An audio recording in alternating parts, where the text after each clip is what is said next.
प्रश्नावली 5.2 करेंगे। इसमें पहला सवाल है, निम्नलिखित कथनों का प्रयोग किए हुए गुणधर्म का वर्णन कीजिए। आकृति दे रखी है, इसमें आकृति के कोण दे रखे हैं। इसमें ये कोण है 1, ये 2, 3 और इस कोण को 4, 5, ये कोण 6 है, ये 7 और ये 8। तो ये आकृति दे रखी है। इसमें पहला पॉइंट है, यदि ए पैरेलल बी हो, ए और बी दोनों समांतर है और ए और बी समांतर है, तो कोण 1 बराबर है 5 होगा। क्यों होगा, ये रीजन बताना है। अब ये क्यों होगा, इसमें कोण 1 और 5 ये कौन से हैं, संगत कोण हैं। इनका नाम दे देंगे संगत कोण। इसलिए बराबर है 1, 5, 2, 6, 4, 7, 3, 8 ये संगत कोण होते हैं। तो इसलिए बराबर है, क्योंकि ये कौन से कोण है, संगत कोण। दूसरे पार्ट में कहा है, यदि 4 और 6 बराबर हो, कोण 4 बराबर है 6, तो ए पैरेलल बी 4 और 6 यानी इस साइड का 4, इस साइड का 6, यानी दो समांतर रेखाएं हैं। ये तिर्यक रेखा है, तिर्यक रेखा की ये इस साइड का कोण है, अंतः कोण ये इस साइड का। तो ये क्यों बराबर है, क्योंकि ये अंतः एकांतर कोण है, अंतः एकांतर कोण, इसलिए बराबर है अंतः एकांतर कोण होने के कारण। कौन से होते हैं अंतः एकांतर कोण, जैसे ये दो समांतर रेखाएं हैं, ये तिर्यक रेखा है, इस साइड का ये कोण, इस साइड का ये कोण बराबर होते हैं 4 और 6, अंतः एकांतर कोण है। 3 और 5 ये अंतः एकांतर कोण है। तो किसके कारण है, अंतः एकांतर कोण के कारण ये दोनों बराबर हैं। तीसरे पॉइंट में, तीसरे में कहा है 4 + 5 कोण 4 + 5 = बराबर है 180। तो ए पैरेलल बी, ए समांतर बी, 4 और 5 यानी ये और ये 4 और 5 ये तिर्यक छेदी रेखा के एक तरफ कोण, ये जैसे हमारे ये तो दो समांतर रेखाएं हैं, ये तिर्यक रेखा है, इसके एक ही साइड के कोण हैं। तो इसमें लिख देंगे जो हमारी तिर्यक है, छेदी का मतलब जो काटती है, तिर्यक छेदी रेखा के एक तरफ बने कोण से अंतः कोण, यानी अंदर के कोण, अंतः कोण, यानी दो समांतर रेखाएं हैं, ये तिर्यक रेखा है, इसके एक ही साइड के, यानी 4 और 5 अंदर वाले हैं और 1 और 7 ये बाहर वाले हैं। तो अंदर वालों का योग कितना होगा, 180 होगा। तो ये इसने रीजन पूछा था, इसके कारण। उसके बाद हमारा सवाल नंबर 2 है। 2 में क्या कहा है, संगत, इसमें आकृति दे रखी है। आज हमारा दूसरा क्वेश्चन है, इसमें ये आकृति दे रखी है, ये दो ए बी समांतर रेखाएं हैं, सी तिर्यक रेखा है। इसमें पहला पॉइंट है, संगत कोणों के युगल बताओ। अब इसमें संगत कोण कौन से कोण हैं, जैसे बाहरी ले हम तो 4 किसके, 8 के, कोण 4 और 8। दूसरा इधर ले तो 1 किसके है, 5 के, 1 और 5। दूसरी साइड ले हम, इस साइड ये तो बाहरी हो गए, ये कौन कौन से, 4 और 8, 1, 5, तो इस 3, 7 और 2 और 6 ये हो गए हमारे संगत कोणों के युगल। 4 के साथ कौन सा हो गया, 8, 1 के साथ 5, 3 के साथ 7 और 2 के साथ 6। और दूसरे में क्या कहा है, अंत एकांतर कोण, अंत है एकांतर कोणों के युग्म, एकांतर कोणों के युग्म। अंत है, बाहरी भी केवल अंत है। जैसे इधर का ये 3 और इधर का 5, 3 और 5 एक जोड़ा तो ये हो गया। ये इस साइड का ये इस साइड का ये 2 और 8, ये हो गए 2 जोड़े एकांतर कोण। ये तो कितने हो गए, 4, ये 2 जोड़े हो गए। युग्म होते हैं जोड़ा, 3 और 5, 2 और 8। उसके बाद तीसरा पॉइंट है तिर्यक छेद रेखा के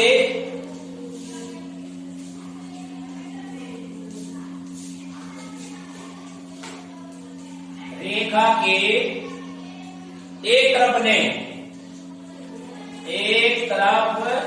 बने अंत कोणों का योग, अंत कोणों का युग्म है। अब ये तिर्यक छेदा, ये तो 2 समांतर रेखाएं हैं, ये तिर्यक छेदी रेखा है।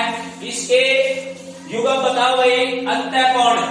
जैसे इस साइड के लिए तो 3 और 8, 3, 8। दूसरा जोड़ा इस साइड का ले 2 और 5, इनका 180 होगा। 3 और 8 का, 2 और 5 का, इनका योग कितना होगा। जो हमारी तिर्यक छेदी रेखा है, इसके एक साइड इनका कोणों का योग 180 होगा, मुंह नाले कोणों का योग भी 180 होगा। उसके बाद चौथा पॉइंट है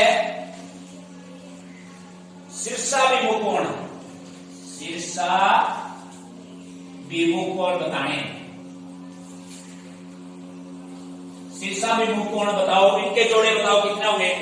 शीर्षाभिमुख कोण में क्या कौन से थे, जो अविषमी, जिसको ऊर्ध्वाधर समूह कोण कह रहे हो आप। 2, 4 के, 2 और 4, 1, 3, 1 और 3, 2 जोड़े हो गए।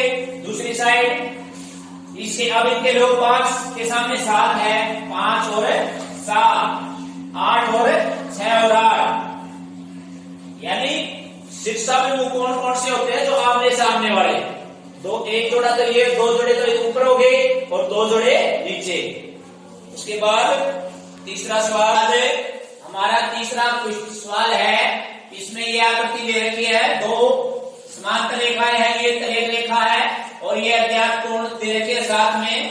इसमें ये अज्ञात कोणों के मान बताने हैं। ये ई, एफ, ए, बी, सी, डी के सभी के मान ज्ञात कीजिए।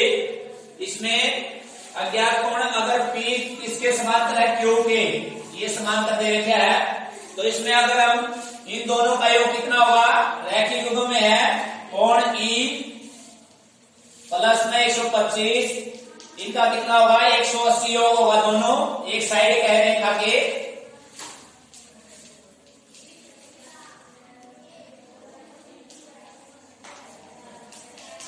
तो इनका 180 होगा। ई कोण कितना हो जाएगा, 180 में से इधर जाके 125 किसका हो जाएगा, माइनस का। तो ये कितना हो गया 30, 55 डिग्री। यानी ई कोण है वो कितना का आ जाएगा, 55 डिग्री का। ई और एफ है, ये 125 का, तो ये भी 125 का, आमने सामने के कोण है, शीर्षाभिमुख कोण। अब ई 155 का है तो एफ भी 55 का होगा। तो कोण E बराबर है कोण F। E का मान रख दो यहाँ 55 डिग्री, तो F का कितना आ गया, 55 डिग्री आ गया। E भी आ गया, F भी आ गया। A के साथ कौन सा, अब ये भी हमें पता कितना आ गया आपका कोण 55। अब ये दोनों कोण एकांतर कोण है, A 55 होगा, तो यहां इनका मान रख लो। कोण A बराबर है 55, इसमें भी लिख दो कौन सा एकांतर कोण है, एकांतर कोण। उसके बाद A और C बराबर है, कोण A बराबर है C। कौन से कोण आपने सामने के, ऊर्ध्वाधर समूह कोण भी कह सकते हो और शीर्षाभिमुख कोण भी कह सकते हो। शीर्षाभिमुख कोण है, आमने सामने कोण है। तो ए मेरा हमारा 55 है, तो सी भी कितना आ गया, 55 का ही आ गया। ए 55 का, तो सी भी कितना आ गया, 55 का। और एक और कौन से कोण है, जैसे ये 55 का है तो ये 55 का हो गया।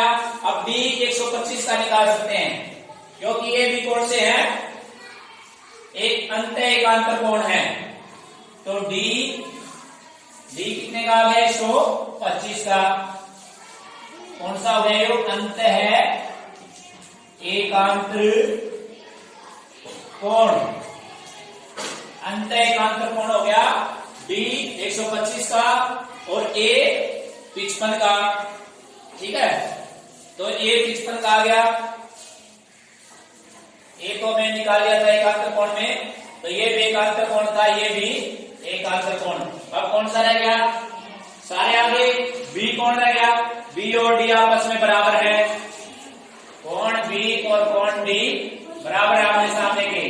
कौन से हैं, शीर्षाभिमुख कोण है।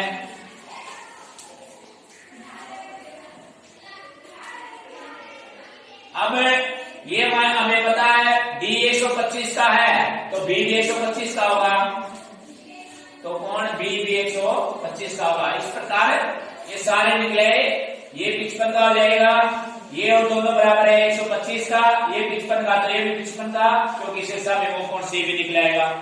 तो ए और सी बराबर होंगे। ए अगर 55 का है तो सी भी 55 का होगा।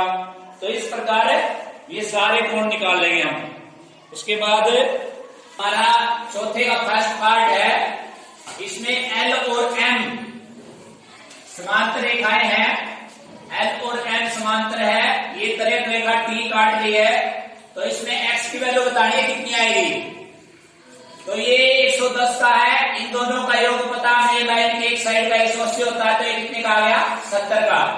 अब ये दोनों बराबर है, कौन से कोण है, एकांतर, तो x कितने का आ गया, 70 का। इसको क्या कहेंगे, अंत है एकांतर कोण, अंत है एकांतर कोण बोलेंगे इसलिए। ये रीजन देना था इसमें। ये x की वैल्यू कितने आएगी, 70 की। उसके बाद सेकंड पार्ट है, सेकंड पार्ट में ये एल एम समांतर है और इस प्रकार ए और बी दे रखी है, और इसमें x की वैल्यू बतानी है, ये 100 का है। तो ये दो समांतर रेखाएं, इनमें ये त्रियक रेखा काट रही है, तो त्रियक रेखा के एक साइड के कोण ये कौन से हो गए, x किसके बराबर हो गया, 100 के। ये दोनों बराबर होंगे, क्योंकि कौन सा कोण हो गए, समूह कोण हो गए, संगत कोण कह सकते हैं इनको। तो ये संगत कोण है, तो संगत कोण में कारण ये क्या है, x की वैल्यू कितनी है, 100। हमें पता था अगली साइड ये संगत है, ये संगत है, तो x की वैल्यू कितनी आ जाएगी, 100। उसके बाद नेक्स्ट है हमारा 5वां क्वेश्चन है। 5वें क्वेश्चन में यह आकृति दे रखी है, ये दो समांतर रेखाएं हैं, इस प्रकार ये दो समांतर रेखाएं दे रखी है, इसमें ये कोण 70 का दे रखा है, ये कोण है 70 डिग्री। अब इसमें बताना है कोण डीजीसी। डीजीसी देखो कहां पर है, डीजीसी, यानी इस कोण को पूछ रहा है, ये कोण कितने का होगा। अब हमारी एबी किसके समांतर है, एबी डीजी के समांतर है, ये दोनों समांतर है। और ये क्या होगी, त्रियक रेखा, तो त्रियक रेखा के एक साइड के कोण कौन से हो गए, समूह कोण यानी संगत कोण हो गए। अब ये भी कितने का होगा, 70 का, यानी डीजीसी कितना हो गया, 70 डिग्री संगत कोण, संगत कोण के कारण। उसके बाद दूसरा पार्ट में क्या निकालना है, डीईएफ, डीईएफ ये कौन बताइए। अब डीईएफ कहां से आ गया, डीईएफ यानी इस कोण की वैल्यू बतानी हमें। अब ये समांतर है, यानी बीसी, डीईएफ पे क्या, बीसी किसके समांतर है,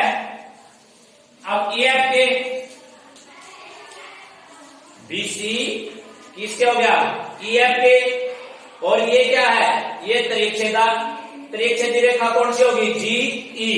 GE इसको त्रिच्छेदी रेखा है। अब ये एक साइड के कौन हो गए, अब ये भी 70 का होगा, यानी DEF कितना होगा, ये भी 70 का, ये भी संगत कोण आ गया।